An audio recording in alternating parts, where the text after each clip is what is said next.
Bem-vindos aqui ao Facebook e ao Instagram e YouTube, aqui às redes sociais do projeto Alijó Educa Mais. O meu nome é Joana Rita Souza e estou aqui para vos falar de filosofia para crianças e jovens. Já vos falei nos outros vídeos anteriores e permitam-me aqui, enfim, este ar mais informal de quem vos está a receber em minha casa, porque de facto estou, e de andar aqui à procura dos livros com os quais quero falar. Eu já vos falei um pouco nos vídeos anteriores, já vos falei sobre as 10 perguntas e respostas habituais sobre filosofia para crianças e jovens e falei-vos um pouco sobre a origem da filosofia para crianças, do papel fundamental que Matthew Lipman teve e tem, continuará a ter nesta área de trabalho da filosofia. Falei-vos também de um livro, de dois livros que eu considero assim referência para mim. A Filosofia Vai à Escola, do Matthew Lipman. Eu acho que no outro vídeo vos mostrei o livro, mas não disse o nome, portanto achei que vocês estariam mesmo a ver. E este que se chama A Prática da Filosofia na Escola Primária, do Oscar Benefia. São dois livros que eu vos recomendo para, enfim, este livro vocês encontram no site do professor, portanto é fácil de fazer o download, está lá para que possam descarregar. Em Portugal temos um livro que eu também não quero deixar de recomendar, de Dina Mendonça, que se chama Brincar a Pensar, está publicado na Platinum Editora, e que basicamente tem muitos relatos tem um bocadinho sobre a estrutura da própria filosofia para crianças, tem aqui algumas sugestões muito interessantes para quem quer começar a trabalhar, como sugestões de planos de trabalho,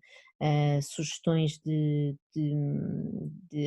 da própria avaliação de como é que correu a sessão ou a oficina, como queiram chamar, e tem muitos exercícios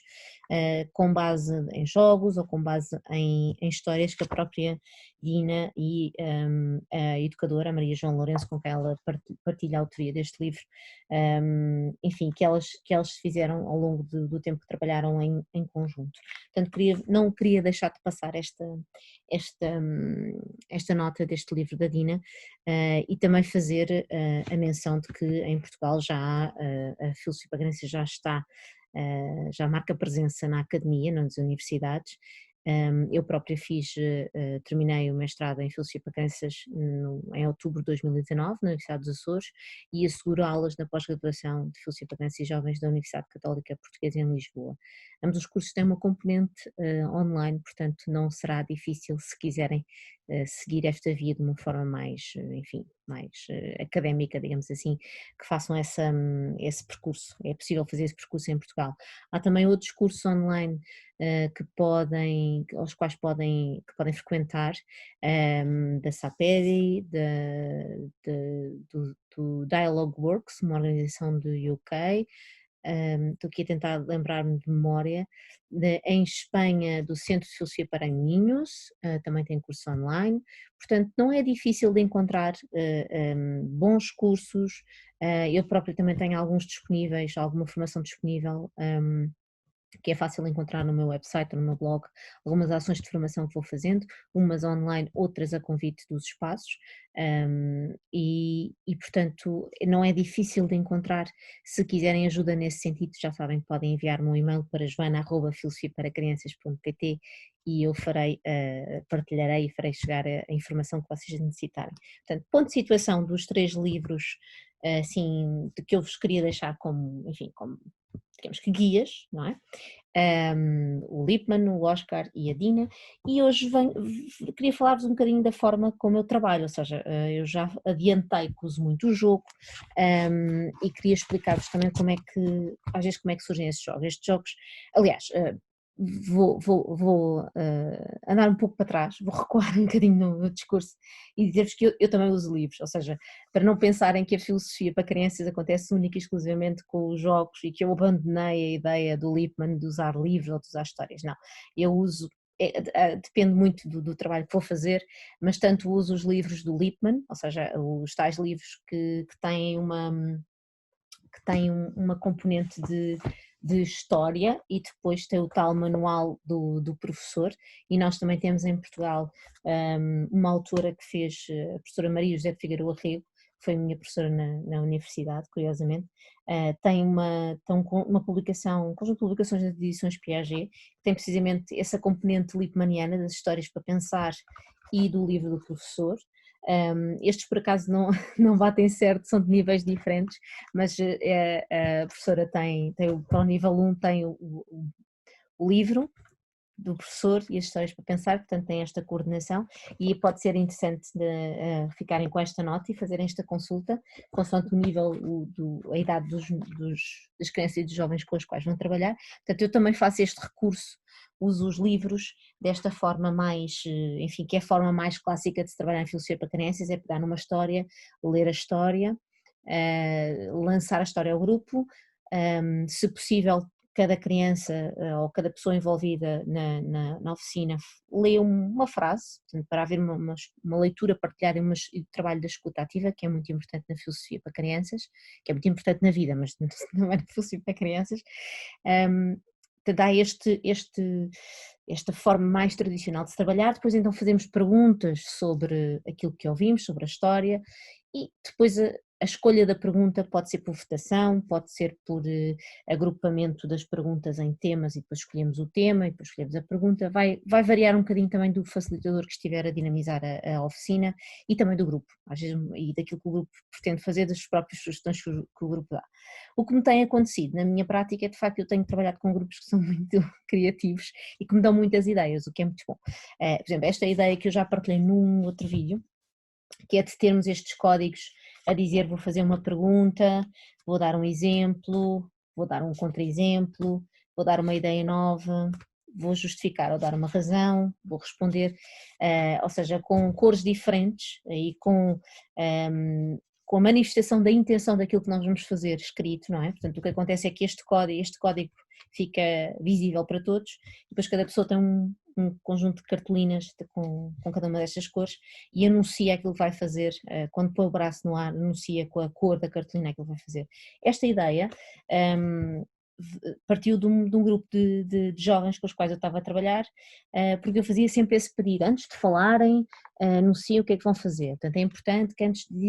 de pomos o dedo no ar e dizemos, eu vou dar uma pergunta, ou vou dar uma ideia, ou vou fazer isto, ou fazer aquilo. E então surgiu a ideia de, então e se nós tivéssemos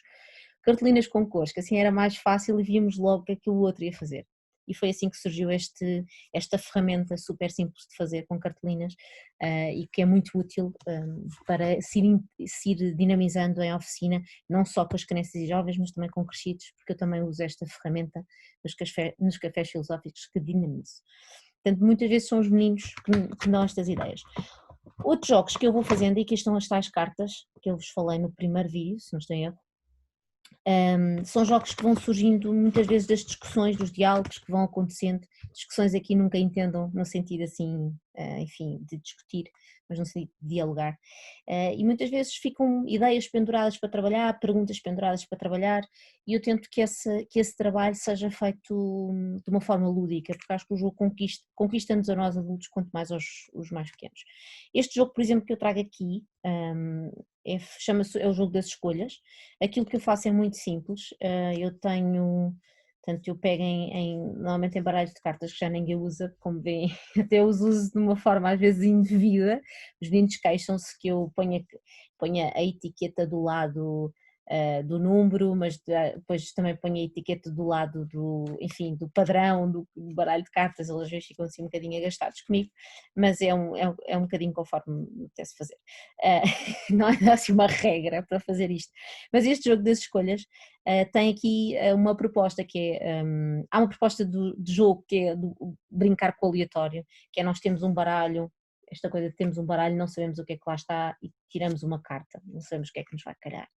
Portanto, esta dinâmica abre logo assim, depois às vezes o que acontece é que um dos meninos fica com as cartas na mão para os outros irem tirando, há sempre o entusiasmo de querer tirar uma carta. E o que acontece é que que depois neste jogo em particular, que se chama o jogo das escolhas, há aqui duas coisas que eles têm que escolher, ou seja, entre ir à escola e ficar em casa, o que é que preferem e porquê, e em que circunstâncias. E aqui a filosofia para crianças acontece não é no momento em que se tira a carta, no momento em que se olha e se diz eu quero isto ou quero aquilo. Aqui o importante é de facto esta dinâmica do porquê, do justificar, do dar uma razão, do perceber porque é que escolhemos aquilo e comunicar isso aos outros. E este é um jogo que surgiu também já há uns anos, não sei precisar quando, eu acho que foi num projeto de continuidade que eu fiz, e surgiu esta ideia das escolhas, porque escolher é muito difícil, e então na oficina a seguir eu levei este jogo das escolhas, temos escolhas muito simples entre passear no parque ou ir à praia, guardar uma pergunta para ti, aliás, guardar uma pergunta só para mim, ou partilhar uma pergunta com os amigos, vestir a t-shirt preferida ou vestir a t-shirt branca, hum, desenhar uma flor, esta tem uma história, esta escolha tem uma história, porque eu normalmente visto muito de preto, eu uso muita roupa preta,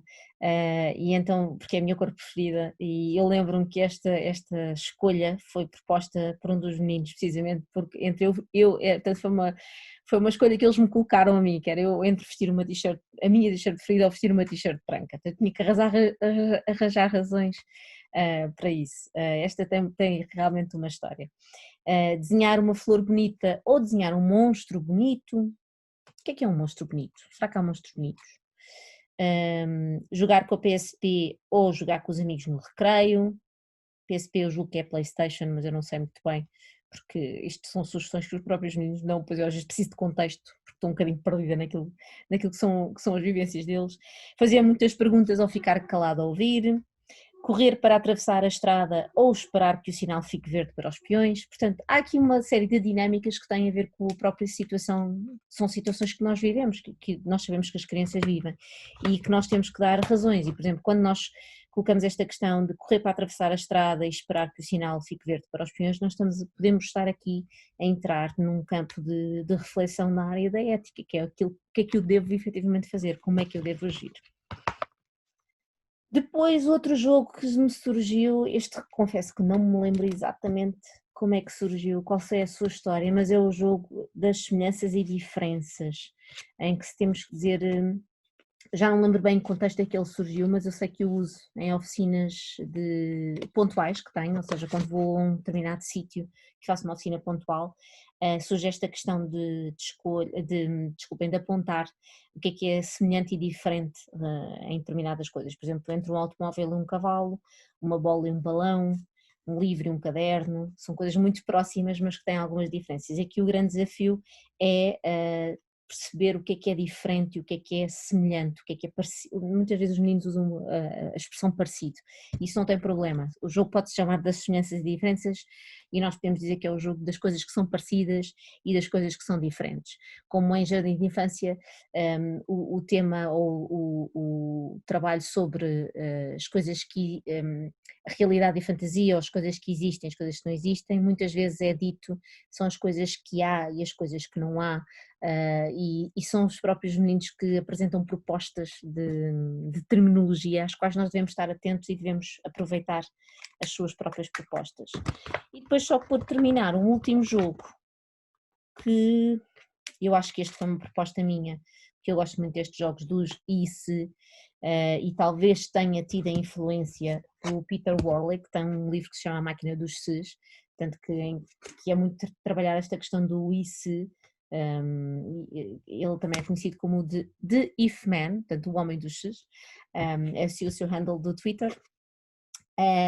portanto, mas é pensar no que é que acontece se, não é? É o jogo dos ses, aliás, não é do e se, é dos ses. Se eu tiver uma boa nota no final do segundo período, o que é que acontece? Se eu colocar o dente debaixo da almofada, o que é que acontece? Se eu cuidar do meu cão. E então estas frases aparecem, portanto, com reticências, que o objetivo é que quem tira a carta dê continuidade a esta frase e que justifique porque é que acha que é isso que vai acontecer do e se, não é? Do e se eu cuidar do meu cão, o que acontece? E tentarmos perceber quais são as consequências daquilo que fazemos, não é? Ou perceber e começar a imaginar possibilidades, não só as consequências, mas sobretudo aqui a questão de imaginar possibilidades dos se fizer aquilo, se fizer aquilo outro, e muito interessante ver-se na mesma proposta, ou seja, perante o se, deixem ver, se eu acreditar muito,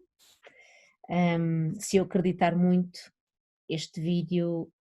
vai ficar bem gravado ou não, ou depende do facto de eu ter mexido em alguns botões. Se eu acreditar muito, a Terra é plana, ou não tem a ver com isso. Se eu acreditar muito, a fada dos dentes visita-me. Se eu acreditar muito, amanhã vai estar sol, ou isso não tem nada a ver com acreditar. Portanto, aqui a ideia, nós estamos a trabalhar sobretudo o se, é perceber o que é que vem, o que é dito a seguir e como é que isso, se isso justifica, porque é que, e quando entramos aqui no acreditar, muitas vezes aparece-nos, e acho que está aqui alguns, a fada dos dentes, o Pai Natal, são temas que para algumas idades são temas muito sensíveis, e posso partilhar convosco, houve um ano em que eu trabalhei com o primeiro e quarto ano em sala, portanto tinha os meninos do quarto ano que estavam já com o pé fora do primeiro ciclo e os meninos que estavam no primeiro ano do primeiro ciclo, estavam a começar, e surgiu o polémico tema do Pai Natal, algures, e aquilo não foi fácil, porque começou a haver ali, enfim, levantou-se a questão se o Pai Natal existia ou se não existia, e tínhamos idades diferentes, ou seja, em que aqui o sistema, enfim, o sistema de crenças é bastante diferente e há até esta, por vezes acontece, não é uma regra, mas os meninos do quarto ano acharem que já são muito crescidos e podiam olhar ali com algum desdém o facto de haver meninos do primeiro ano que achavam que o Pai Natal, e que acham que o Pai Natal existe. E então foi muito interessante porque levantou-se essa questão, andámos ali um bocadinho à volta do sim, do não, existe ou não existe, e às tantas houve um dos meninos do quarto ano que veio ter comigo e disse assim: Joana, nós vamos dizer que existe, é melhor dizermos todos que existem, para eles não ficarem tristes. E eu olhava para os meninos do primeiro ano, porque eles ainda são pequeninos, deixa-os acreditar. E, enfim, e assim foi. Obrigada por terem estado aí desse lado. Não se esqueçam de enviar perguntas se tiverem para joana@filosofiaparacrianças.pt. Terei todo o gosto em responder-vos e ajudar-vos. E se tiverem curiosidade em saber um pouco mais sobre algum dos jogos que eu falei aqui, ou até, enfim, queiram que eu vos mande, eu vos envio algumas fotografias das propostas que estão dentro destes jogos, façam o favor de enviar um e-mail e terei todo o gosto em vos ajudar a conhecer um bocadinho mais da filosofia para crianças e jovens. Obrigada e até já!